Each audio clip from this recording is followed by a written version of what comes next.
Yeah, initial appearances, Brian, are typically very short, but we did learn a lot of new information from a probable cause affidavit that was unsealed just about an hour before that appearance this morning.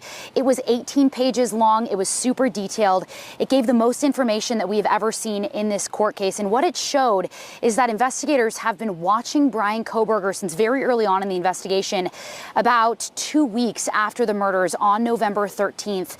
Bryan Kohberger had his first court appearance in this building behind me today, the Latah County Courthouse, which also serves as the jail. We had to get here really early in the morning because his court hearing wasn't set yesterday when he arrived from Pennsylvania.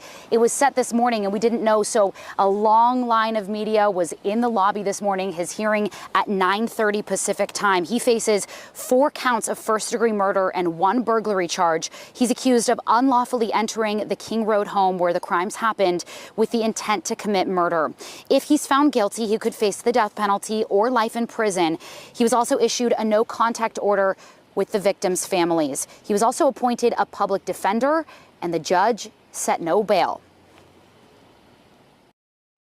At this point in time, pursuant to Idaho Criminal Law 46B and Idaho Code 19-816 and 2903, I am going to leave the bail set at this case as no bail at this point in time until I have additional or further information at a later date and time.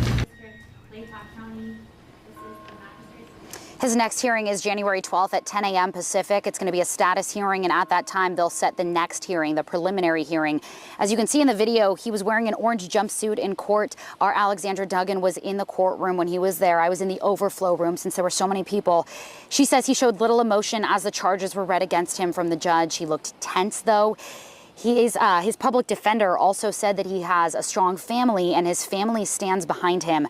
Along with the defendant and the prosecutors and the defendant's public defender, Kaylee Goncalves, one of the victims, her family was in the courtroom, and their attorney gave a short statement after the hearing saying that the family is in it for the long haul. I want to go through that probable cause affidavit I mentioned earlier. We're going to lay out some of the details that we learned from that today, but I do want to note that investigators were able to connect Bryan Kohberger with the scene of the crime through DNA, video surveillance showing his car, and cell phone records.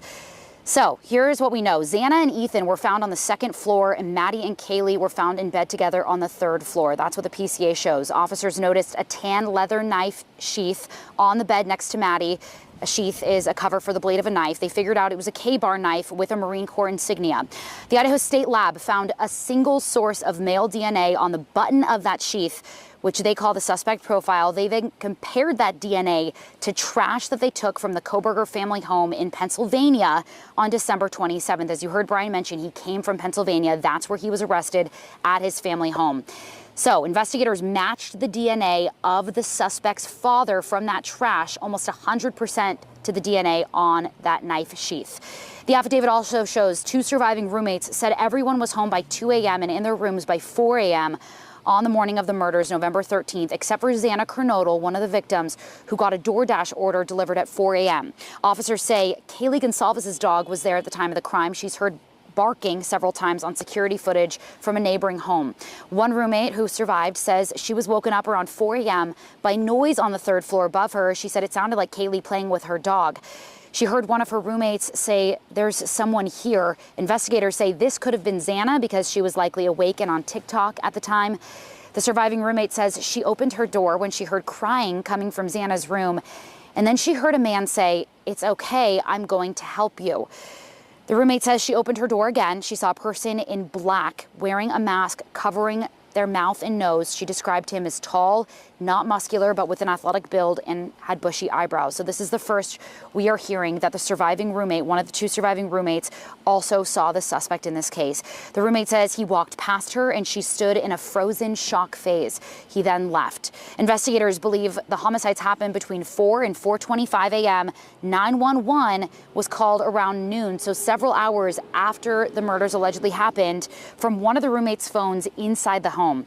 Investigators have reviewed several surveillance videos videos throughout this, and they say surveillance video from the area showed a white Hyundai Elantra seen near the crime scene multiple times around the time of the murders. Then on November 29th, Washington State University police learned Bryan Kohberger owned a white Hyundai Elantra. The physical description from his driver's license matched the one that the roommate gave. Kohberger, as we've been reporting, is a PhD student in criminology at Wazoo. Investigators got search warrants for his cell phone records. His phone did not ping towers near the King Road house because investigators believe he turned it off, but it did ping on its way to Moscow and back to Pullman after the murders. His phone records also match the movements of the Hyundai Elantra as seen on surveillance video. Officers also later learned through cell phone records that Kohberger had been by the King Road home at least 12. Body camera footage obtained by ABC News shows police responding to an alleged home invasion 1 year before the murders, less than 10 miles from the off-campus home where 4 University of Idaho students were stabbed to death. The woman tells police it was about 3:30 a.m. when a masked intruder entered her bedroom in Pullman, Washington, holding a knife. I heard my door open and I looked over and someone was wearing a ski mask and had a knife. And so I kicked the out of their stomach and screamed super loud, and they flew back into my closet and then ran out my door and up the stairs. According to the police report, she said the suspect was silent the whole time, and while one of her roommates quickly called police, officers found no suspect or evidence. Months later, Kohberger was arrested for the stabbing deaths of Kaylee Goncalves, Madison Mogen, Xana Kernodle, and Ethan Chapin in Moscow, Idaho, where the killer also allegedly had a knife, wore a mask, entered the home in the early morning hours, and was silent as he left. 13 days later, Kohberger was named a person of interest in the Pullman case. When you look at the Idaho murders, one of the things that detectives and agents did almost immediately is, are there other cases in the area that might have some similarities? For example, fingerprints, DNA, hair samples, anything that you could either biologically or genetically or fingerprint-wise link the suspect to that particular burglary. But according to the report, the woman described the Pullman suspect as 5'3" to 5'5". Kohberger is 6 feet tall. The report also reveals Kohberger, a Pennsylvania resident, was not yet enrolled at Washington State University, nor was he visiting the campus as a prospective graduate student. Pullman police tell ABC News Kohberger is no longer a person of interest in the break-in, adding, "We have no reason or evidence to believe he was involved in this burglary at this time." The case is now closed, but remains unsolved. Now, with Kohberger's murder trial slated to start in August, questions are growing about whether the defense will try to use that to raise doubt.